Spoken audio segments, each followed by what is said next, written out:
Would Zohran play in rural areas and red states? You bet he would.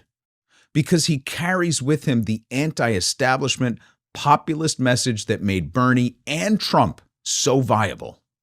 He walked fearlessly into every single establishment and faced down every Islamophobic and racist epithet hurled at him, just like Debs did with his working class hands, his secular attitude, and his union card.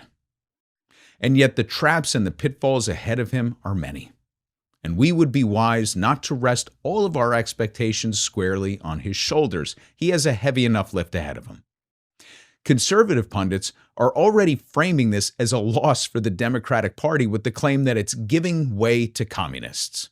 So-called Democratic commentators are claiming his victory speech was too divisive, even after he weathered a torrent of attack ads and hundreds of thousands of coordinated social posts trying to link him to 9/11, when he was 10.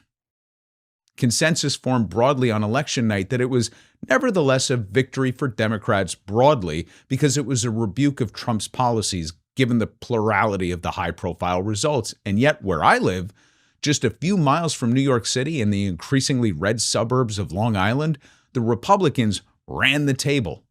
They obliterated the establishment Democratic candidates. Total wipeout. So here's the task. Here's what needs to happen next. We need to build on this Zohmentum by learning from what's universally appealing about this campaign. Leave New York business now to New York.